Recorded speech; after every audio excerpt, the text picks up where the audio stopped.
আমি কোন চ্যাপ্টার পড়াতে চলেছি স্ক্রিনে দেখা যাচ্ছে, দ্য বেল স্টোরিটা। মালায়ালাম একটা শর্ট স্টোরি থেকে এটাকে ইংলিশে ট্রান্সলেট করা হয়েছে। গীতা কৃষ্ণন কুট্টি এটা করেছেন, author. She lives and works in Chennai. এটা একটা সাউথ ইন্ডিয়ান ফ্যামিলির গল্প, একটা ছোট্ট মেয়ে, তাকে নিয়ে। An unusual sense of excitement pervaded her visit to the temple this evening. Pervaded মানে হচ্ছে যেটা আমরা আন্দাজ করতে পারি। তো ইভিনিং এতে টেম্পলেতে ভিজিট করবে সেই নিয়ে মেয়েটির মনে একটা উত্তেজনা সারাক্ষণ মনের মধ্যে ছিল। There had been an argument over lunch between her and the grown-ups when she had announced her decision to ring the bell in front of the sanctuary at the hour of lamp lighting. তো লাঞ্চের সময় দুপুরবেলা বড়দের সাথে তার একটা তর্ক হয়ে গেছে এবং সে তার ডিসিশন জানিয়ে দিয়েছে যে সে মন্দিরের গর্ভগৃহ বা যেটা সেঞ্চুরি বলে, মন্দিরের ভেতরে যে ঘন্টা লাগানো আছে সেই ঘন্টাটা সে বাজাবে যখন প্রদীপ জ্বালানো হয়। If Thangam can ring it so can I, she debated hotly. তার বক্তব্য ছিল, থাঙ্গাম হচ্ছে সাউথ ইন্ডিয়ান একটি মেয়ের নাম, তো বলছে থাঙ্গাম যদি বেল বাজাতে পারে তাহলে আমিও বাজাতে পারি। সে এটা মাথা গরম করে ঝগড়া করছিল বড়দের সাথে। They protested in shocked voices, Thangam is the daughter of the temple priest, she is permitted to touch the bell. আরে বাবা, ও তো মন্দিরের পুরোহিতের মেয়ে, ওর তো অধিকার আছে, ওর পারমিশন আছে ওই বেলটা টাচ করার। She responded angrily that Thangam came over to play hide and seek every afternoon and behaved no differently from any of them. বলছে থাঙ্গাম তো আমাদের সাথেই লুকোচুরি খেলতে আছে দুপুরবেলাতে, ও তো আমার মতোই, ওর দুটো হাত দুটো পা আছে, দুটো কান আছে, ঠিক আছে, নর্মাল, ও যা আমিও তাই, তাহলে আমি কেন বাজাতে পারবো না? Besides, she added, goading them deliberately, we all are equal in the eyes of God. বড়দের মতো সে দাবি করল, দেখো ভগবানের চোখেতে আমরা সবাই এক, হাই কাস্ট লো কাস্ট এগুলো তোমাদের মত, ভগবান কিন্তু আমি লো কাস্টে বিলং করি বলে আমি বেল বাজানোর অধিকার নেই, আর টেম্পল প্রিস্টের ডটার সে হাই কাস্টে বিলং করে বলে তার অধিকার আছে, এর তো কোনো মানে হতে পারে না। আমি লো কাস্ট হলে তারপরে আমি বেল বাজাতে পারবো না মন্দিরের? She was not quite sure whether they had heard this bit, for they had already turned away in disgust, but after lunch she caught them whispering about that horrid English school she goes to, which meant that they had heard. তো তার এই কথাটা শুনেছে কিনা যে ভগবানের চোখে আমরা সবাই সমান, সেটা সে তখন বুঝতে পারেনি, কারণ ততক্ষণে তারা বিরক্ত সহকারে, ডিসকাস মানে বিরক্ত সহকারে তারা লাঞ্চ থেকে উঠে পড়েছে। কিন্তু খানিকক্ষণ পরে তাদেরকে ফিসফাস করতে শুনে যে ওই ভয়ঙ্কর মেয়েটি এরকম বড় বড় কথা বলছে কারণ ইংরেজি স্কুলে যাওয়ার ফল, তার মানে বোঝা যায় যে তারা শুনেছে। But she was sure that they had not taken her very seriously, কিন্তু সে এটা শিওর ছিল যে তার কথাটা তারা বড়রা খুব সিরিয়াসলি নেয়নি, কারণ বড়রা কোনো ঝামেলা চায় না, বড়রা খুব ভালো করে জানে হাই কাস্ট আর লো কাস্ট এই যে superstition that belongs to the society, এর কারণে কোনো অশান্তি হতে পারে, মন্দিরে কোনো ঝামেলা হতে পারে, তারা কোনো ঝামেলায় জড়াতে চায় না, কারণ মেবি হয়তো ইন দ্য পাস্ট তারা অনেক রকম হয়তো এরকম কাস্ট ডিফারেন্সিয়েশনের শিকার হয়েছে, যেটা তারা নতুন করে তারা ঝামেলায় জড়াতে চায় না। That was the trouble with grown-ups. They always presumed that if they told her that she would understand everything when she was older, she would accept their wisdom and authority unquestioningly and not dream of going against them. বলছে বড়দের নিয়ে তো এটাই সমস্যা, তারা সবসময় মনে করে যে তাকে যা বোঝানো হয়েছে সে সেটা বুঝবে, এখন না বুঝলেও যখন বড় হবে তখন বুঝবে, এবং বড়রা যা মতামত দেবে, যা জ্ঞান দেবে, তারা সেই জ্ঞান গ্রহণ করবে এবং উইদাউট এনি কোশ্চেন, ঠিক আছে, তাদের সব কিছু মেনে নেবে, কোনো রকম কোনো কোশ্চেন করবে না তাদের এগেনস্টে। Oh well she would show them this time, কিন্তু সে মনে মনে চিন্তা করে রাখলো, আমি দেখিয়ে দেবো, দাঁড়াও, তোমরা যেতে দেবে না তো কি হয়েছে, আমি ঠিক দেখিয়ে দেবো। Therefore she She therefore submitted with good grace to the suggestion that she accompanied her grandmother to the tank for the evening bath, though she really preferred the makeshift bathroom at the back of the house. তাই জন্য সে রাজি হয়ে গেল ভালোই ভালোই, যখন তাকে বলা হলো যে তার ঠাকুমা বা দিদিমার সাথে, ঠাকুমাই ধরতে হবে, ঠাকুমার সাথে আর কি মানে পুকুরে যাবে সন্ধ্যের সময় স্নান করতে, যদিও সে বাড়িতে যে একটা মেকশিফট বাথরুম রয়েছে সেটাতে স্নান করাই সন্ধ্যের সময় সে প্রেফার করত। She hated the slippery stone steps of the tank, the dark green slime at the edges menaced her foothold. তো সে আর কি মানে পিচ্ছিল পাথরগুলো খুব অপছন্দ করত। পুকুর পাড়ে যে সিঁড়ির যে স্টেপসগুলো ছিল, পাথরের স্টেপসগুলো, সেগুলো আর কি জলে জলে একেবারে খুব শ্যাওলা পড়ে গেছিল। গ্রিন স্লাইম মানে হচ্ছে সবুজ রঙের শ্যাওলা পড়ে গেছিল, এবং সেই কারণে সেগুলো খুব স্লিপারি হয়ে গেছিল, যে কারণে পা ফেলতে তার খুব ভয় লাগতো। মেনাস মানে she feared that she might fall.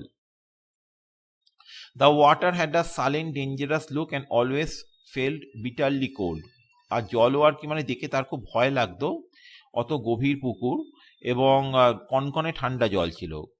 But she endured it all today with no complain. কিন্তু আজকে সে সব কিছু সহ্য করলো। এন্ডিওর্ড মানে হচ্ছে টলারেটেড, ওকে। আজ সব কিছু সহ্য করলো কোনো রকম কমপ্লেন না করে, চেটারিং ব্রাইটলি, এবং সবার সাথে খুব হেসে হেসে কথা বলল। She did not fuss even when the tiny fishes swarmed around her ankles, pecking at them viciously, threatening her precarious balance. এবং মাঝে মাঝে মাছেরা যখন আর কি মানে তার পায়ের নিচে সাঁতার কেটে পাঠাচ্ছিল, তার পায়েতে সুরসুরি লাগছিল, সে আর কি মানে পা ঝটকানি দিয়ে তাদেরকে সরিয়ে দিচ্ছিল, যদিও এইটা করার সময় মাঝে মাঝে সে তার ব্যালেন্স হারানোর মতো একটা পজিশনে এসেছিল। Back again at the house, she had to undergo the intensely uncomfortable ritual of hairdressing. চুল বাঁধার একটা রিচুয়াল ছিল সন্ধ্যের সময় স্নান করে আসার পর, যেটা সে একদমই আর কি মানে অপছন্দ করতো। এইসব জিনিসগুলো কিন্তু সাউথ ইন্ডিয়াতে আগেকার দিনে চলতো, গ্রামীণ এলাকায়, ফলে এই রিচুয়ালসগুলো খুব কমন ছিল। সাউথ ইন্ডিয়াতে বা মানে কেরালা, কর্ণাটকা, এইসব অঞ্চলগুলোতে। They smoothed her hair with what felt like a whole jar of oil, separated each shining strand till it hung limp and straight and lifeless down her back. মানে চুপচুপে করে তেল মাখানো, মানে এখানে ওরা জেনারেলি নারকোল তেল ব্যবহার করে, তো চুপচুপে করে তেল মাখালো যতক্ষণ না প্রতিটা হেয়ারের স্ট্যান্ডে আর কি মানে তেলটা ভালো করে অ্যাবজর্ব হয়। And then tied it up in a tight skin stretching knot on the top of her head, এবং টাইট করে একেবারে মানে টান করে একটা খোঁপা বেঁধে দিল ওকে। Securing it with a fiber of banana stem, এবং কলা গাছের আর কি মানে দড়ি দিয়ে, মানে স্টেমে দিয়ে দড়ি বানানো, সেই দড়ি দিয়ে আর কি সেটা শক্ত করে বেঁধে দিল। She was thankful none of her school friends could see her like this. Say English medium স্কুলেতে পড়ছে, ফলে তার একটুখানি লজ্জা হয় যে অন্যান্য বড় বাড়ির মেয়েরা যদি দেখে, ছেলে মেয়েরা, তাহলে কি বলবে তাকে নিয়ে, যে তার ফ্যামিলিতে এখনো এইসব কালচারগুলো প্রিভেল করে। তো সে থ্যাঙ্কফুল ছিল যে কোনো বন্ধু তাকে এই অবস্থায় দেখে নেবে না। Droplets of oil oozing down her temples gave her tiny shivers of disgust. The back of her neck felt slimy, made her long to wriggle out of her skin. তো চুপ করে ঘামের সাথে সাথে তেল গড়িয়ে পড়ছে, তার সাথে আর কি মানে একটা মানে সবসময় তেলে একটা অনুভূতি, স্লিমি মানে তেলে অনুভূতি পেছন দিকে, তো এটাতে মনে হয় যেন স্কিনটাকে ঝেড়ে খুলে ফেলি, এতটা একটা অস্বস্তি ক্রিয়েটেড হয়। She beat back her annoyance, contenting herself with a savage swipe at her oily forehead with the edge of her skirt when they were not watching. তো নিজেকে কোনোভাবে আর কি মানে প্রচণ্ড সে বিরক্ত হয়েছিল, অ্যানয়েন্স মানে শি ওয়াজ এক্সট্রিমলি অ্যানয়েড, এবং সে কোনোভাবে আর কি মানে ব্যাপারটাকে আপাতত সামাল দেওয়ার জন্য স্কার্ট দিয়ে অনেকটা তেল মুছে নিল মাথার, যখন আশেপাশে কেউ দেখছিল না। She was ready before the evening flurry of lamp lighting had started. যখন সন্ধ্যারতির সময় যখন মন্দিরে প্রদীপ জ্বালানো চলে, তো তার আগে সে রেডি হয়ে গেল। The old টুথলেস, যার দাঁত সব পড়ে গেছে, majordomo of the household, Kelu Nair. Kannada ল্যাঙ্গুয়েজেতে মেজর ডোমো মানে হচ্ছে বাড়িতে অনেকদিন ধরে যে কাজ করছে সেরকম চাকর, সব রকম যে কাজ করে। তো Kelu Nair was instructed to accompany her today, তাকে মন্দিরে নিয়ে যাবে বলে তাকে দায়িত্ব দেওয়া হয়েছিল। কাকে দায়িত্ব দেওয়া হয়েছিল? কেলু নায়ারকে। Why could they never understand how ridiculous she felt being escorted by him. তো বড়রা কেন যে বোঝে না, কে জানে যে ব্যাপারটা কি হাস্যকর, কিরকম অদ্ভুত লাগে যে তার পিছন পেছন একজন আসবে। She had reminded her mother many times that she walked alone to school every day when they were back in the town, that she even went by herself to the bakery at the end of the road to buy sweets and cakes. Her mother simply pretended not to hear. তো মায়ের কাছে একটা প্রতিবাদ জানিয়েছিল যে মন্দির তো এখান থেকে এইটুকু, ওর জন্য আমার সাথে একজনকে পাঠাতে হবে কেন? আমি স্কুলে একা যাই না, স্কুল থেকে একা ফিরি না, ওই যে গলির শেষ মাথায় ওই যে বেকারি শপ আছে সেখান থেকে সুইটস অ্যান্ড কেকস কিনতে আমি একা যাই না। তো মা এমন একটা ভান করলো যেন মার তার কথা কানেই নিল না। She alternately envied and detested the grown-ups for their loathsome habit of not hearing whatever they found inconvenient to answer. তো সে বড়দের এই স্বভাবটাও খুব অপছন্দ করত, ঘৃণা করত, যে যখন তাদের কাছে কোনো উত্তর নেই কোনো প্রশ্নে, তখন বড়রা কি ভান করে যেন তারা কানেই শুনতে পায়নি, অর্থাৎ না শোনার ভান করে। Sometimes if she arrived at the strategic blend of authority and appeal, she could force Kelu Nair to walk a few steps behind her and pretend that he did not belong to her at all. মাঝে মাঝে সে একটা strategy follow করে, নীতি follow করে, যে মাঝে মাঝে সে কেলু নায়ারকে বলে, দেখো তুমি আমার একদম কাছে কাছে আসবে না, একটু খানিক পিছনে দূরে দূরে থাকবে, যাতে করে আর কি মানে এরকম একটা ভান করা যায় যে সে তার পরিবারের কোনো সদস্যই নয়।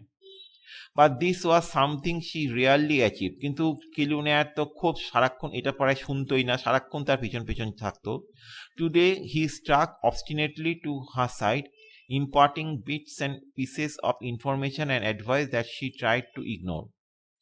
সে যাই আর কি মানে তাকে অ্যাডভাইস দিক না কেন এদিক ওদিক আর কি মানে কেলু নায়ার কোনো মতেই তার পাশ ছাড়বে না, সারাক্ষণ তার পাশে পাশে চলেছে। হয়তো মেবি বাড়ি থেকে ইনস্ট্রাকশন দিয়ে দেওয়া হয়েছে কেলু নায়ারকে যে আজকে বাই চান্স মন্দিরের ঘন্টা ফন্টা বাজাবে, ওর মাথায় ভূত চেপেছে, একদম ওকে হাতছাড়া করবে না, সবসময় কাছে কাছে থাকবে। সেই কারণে হয়তো কেলু নায়ার ওর একেবারে এত কাছে কাছে ছিল। She quickened her steps as they reached the road, almost breaking into a run. তো তাড়াতাড়ি করে পা চালাতে শুরু করলো রাস্তায় পৌঁছে, এবং সেটাকে আর হাঁটা বলে না, সেটাকে এখন দৌড়ানো বলে। Kelu Nair shouted at her to stop and wait for him. এবার কেলু নায়ারের তো অত একটা বাচ্চা মেয়ের সাথে পাল্লা দেওয়ার ক্ষমতা নেই, সে বলছে এই থাম থাম, আস্তে হাঁট আস্তে হাঁট। She did not care to explain to any of them that she tried to cover this stretch of road as quickly as possible because the gravel hurt her bare feet. সে আর কি মানে কাউকে বোঝানোর তোয়াক্কা করলো না যে এই রাস্তাটা খারাপ, এবং রাস্তার যে পাথরগুলো বেরিয়ে রয়েছে, খালি পায়ে হাঁটছিল যেহেতু সে, এই পাথরেতে তার কষ্ট হচ্ছিল হাঁটতে, সেই কারণেই সে তাড়াতাড়ি করে যত তাড়াতাড়ি পথটা পেরিয়ে যাওয়া যায় সে চেষ্টা করছিল। At the temple entrance she slowed down, grateful for the feel of the sun-warmed stone. তো টেম্পল এন্ট্রান্সে পৌঁছে সে তার হাঁটা স্পিড কমিয়ে দিল। সে থ্যাঙ্কফুল ছিল, কারণ হচ্ছে যে সূর্যের আলো পড়ে পাথরগুলো এখনো একটু গরম ছিল, সন্ধ্যা নেওয়া সত্ত্বেও এখনো সেই ওয়ার্মটা যায়নি পাথর থেকে, মানে মার্বেল স্টোন যে ছিল বাঁধানো এন্ট্রান্সেতে, ফলে সেইখানের ওপর পা দিয়ে তার খুব আরাম হলো। আজ আমি এত দূর পড়িয়ে রাখলাম, আশা করি কোনো অসুবিধা হয়নি। ইন কেস যদি অসুবিধা থাকে you can text me. আমি এই কোশ্চেনের কোশ্চেন আনসার্স পাঠিয়ে দেবো, write them down in your literature copy. Good bye.